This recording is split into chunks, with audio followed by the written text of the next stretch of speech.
Good evening বন্ধুসকল, স্বাগতম জনাইছোঁ মোৰ অন্য এটা ভিডিঅ'লৈ। তো বন্ধুসকল, মই বহুত এক্সাইটমেণ্ট মানে বহুত খুচি পাইছোঁ আজি, কাৰণ মই বন্ধুসকল এমাহৰ কাৰণে ছুটি পাইছোঁ আৰু বন্ধুসকল মই 6 মাহৰ আগতে মই গৈছিলোঁ এতিয়া 6 মাহৰ পিছত আকৌ গৈ আছোঁ। তো বন্ধুসকল, যদি মোৰ ভিডিঅ'বোৰ চাই ভাল লাগে তেতিয়া লাইক কৰক, শ্বেয়াৰ কৰক, কমেণ্ট কৰক আৰু চেনেলটো ছাবস্ক্ৰাইব কৰিবলৈ নাপাহৰিব। তো বন্ধুসকল, মই কাইলৈ ইয়াৰ পৰা ৰাতিপুৱাতে ওলাই যাম তো বন্ধুসকল, এইফালে চাওক, বস্তুখিনি পূৰা ৰেডি আছে এইফালে বেগ আছে আৰু এইফালে কিবা কিবি বস্তু আছে কাৰ্টুন ভিতৰত। মই পিছত দেখুৱাম বাৰু ঘৰত গৈ পোৱাৰ লগে লগে। এইটো জোতাটো লগাই মেলি গুচি যাম আৰু। তো বন্ধুসকল, কেতিয়া ৰাতিপুৱা লাগি আছে। তো ফাইনেলি বন্ধুসকল ৰাতিপুৱালেহি এতিয়া গৈ আছোঁ। দাদাজনক মাতিছিলে আৰু এইফালে বন্ধুসকল মোৰ গাড়ীখন আহি পূৰা ৰেডি মই তেখেতক 5টা বজাতহে মাতিছিলোঁ, ই 4টা বজাতে আহি পূৰা ৰখি আছে মোৰ কাৰণে। আৰু ড্ৰাইভাৰজন মোৰ লগৰে বাৰু, টেক্সি আছে তেখেতৰ। তো বলক জয় বিশ্বকৰ্মাৰ বাবাৰ নাম লৈ চেফ জাৰ্নি।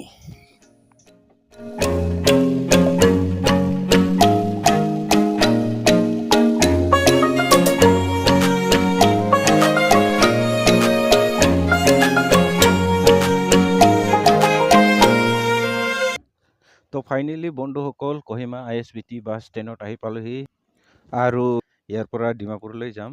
আৰু এইফালে চাওক, গাড়ী পূৰা লাইন আৰু গাড়ীখনত চব ভৰাই দিলোঁ মই বস্তুখিনি। ওলাব আৰু এতিয়া আধা ঘণ্টামান ৰখিব লাগিব। তো আধা ঘণ্টাৰ পিছত আমাৰ গাড়ীখন এতিয়া যাবলৈ ৰেডি। এতিয়া গাড়ীখন চলি আছে, ষ্টাৰ্ট হ'ল। তো বলক সেকেন্ড সেফ জাৰ্নি।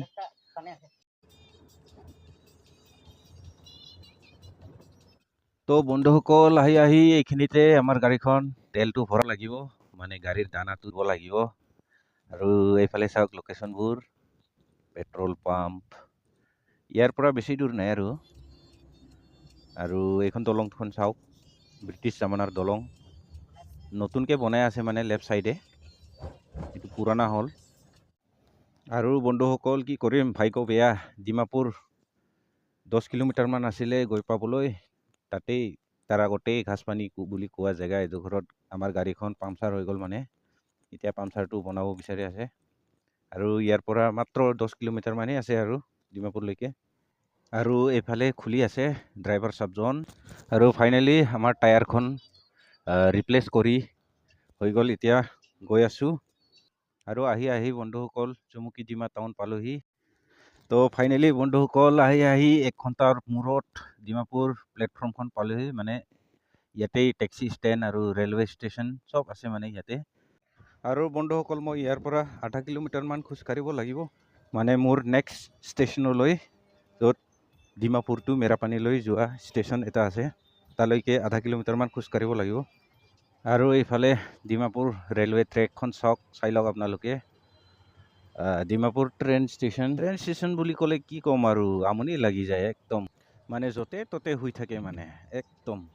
আৰু বন্ধুসকল, ষ্টেপ ওপৰেদি আহি এতিয়া ফ্লাইঅভাৰ ফালে খোজকাঢ়ি আছোঁ, গৈ আছোঁ আৰু বন্ধুসকল, ডিমাপুৰ টু মেৰাপানী টিকেটখন ল'লোঁ। এতিয়া বস্তুখিনি থৈ দিওঁ, অলপ দেৰি ৰখিব লাগিব ইয়াতো। তো বন্ধুসকল, ডিমাপুৰ ষ্টেচনৰ পৰা ইয়ালৈকে আধা কিলোমিটাৰমান হ'ব, খোজকাঢ়ি আহিছোঁ তো টিকেট চিকেট চব ল'লোঁ। এতিয়া গাড়ীখন 8টা বজাত, মুঠতে 10টামানত গৈ পাম আৰু ঘৰলৈ, নো টেনশ্যন। আৰু এইফালে চাইনবোৰ্ডখন চাওক বন্ধুসকল, ইয়াৰ পৰাই শ্বিলং, গুৱাহাটী, ইটানগৰ, টিউনচাং চব যাব পাৰে আৰু বন্ধুসকল, ফাইনেল চেফ জাৰ্নিখন এতিয়া আৰম্ভ কৰিবলৈ হ'ল। গাড়ীখন ষ্টাৰ্ট দি আছে ড্ৰাইভাৰজন। এইটোৱে ফাইনেল ট্ৰিপ হ'ব আমাৰ। গাড়ীখন চলিবলৈ আৰম্ভ কৰিছে। আৰু বন্ধুসকল, কেতিয়া দেওপানী মন্দিৰখন আহি পালোঁ, পাত্তাই নাপালোঁ। মাজতে অলপ টোপনি গ'লোঁ যে, সেইকাৰণে মই শ্বুট কৰিব নোৱাৰিলোঁ, ক্ষমা বিচাৰিছোঁ। আৰু এইফালে আহি দেওপানী মন্দিৰ অলপ আগত আহি গাড়ীখন ইয়াত অলপ ৰেষ্ট দিম বুলি ড্ৰাইভাৰজনে ৰখাব বিচাৰিছে। তো তেতিয়ালৈকে আমিও অলপ বাথৰুম চাথৰুম 1 নম্বৰ 2 নম্বৰ কৰি লওঁ। আৰু মুখখন চাইছিলোঁ যে, মুখখন একদম অৱস্থাই নাই ধূলি মাকতিৰে ভৰা একদম। আৰু কহিমাত একো ল'ব নোৱাৰিলোঁ, এই গতিকে মই চিপছ কেইটামান ল'লোঁ ঘৰত খাবলৈ। তো আহি বন্ধুসকল আমাৰ লোকেশ্যনটো আহি পালোঁ, মানে আমাৰ এৰিয়াটো আহি পালোঁ। এইখনেই হ'ল দলং মানে এইটো আপোনাৰ গেলাবিল দলং আৰু ধনচিৰি দলং বুলিও জনা যায় বাৰু। আৰু দলংখনৰ দীঘলটো হ'ল 500 মিটাৰমান হ'ব, বহুত দীঘল কিন্তু দলংটো। আৰু আহি ফাইনেলি বন্ধুসকল মোৰ সোণোৱালী গাঁওখন আহি পালোঁ। এইটোৱে হ'ল, আৰু ইয়াৰ পৰা বেছি দূৰ নাই, আৰু 100 মিটাৰমানহে আছে। তো ফাইনেলি বন্ধুসকল 4 ঘণ্টাৰ পিছত আহি পালোঁ মোৰ ঘৰখন।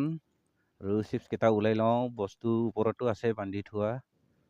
আৰু এইফালে ড্ৰাইভাৰ দাদাজনে ওপৰত গৈছে, আৰু এইটোৱে হ'ল মোৰ ঘৰৰ ৰাস্তাটো। পুৰা জংঘল হৈ আছে যেন লাগিছে দেই। আৰু এইফালে বেগটো নমাবলৈ গৈছে ওপৰত, আৰু সেইফালে আহি আছে আমাৰ ঘৰৰ মানুহকেইটা। বন্ধুসকল আজিৰ ভিডিঅ'টো ইমানেই আছিলে, লগ পাম নেক্সট ভিডিঅ'ত, তেতিয়ালৈকে গুড বাই।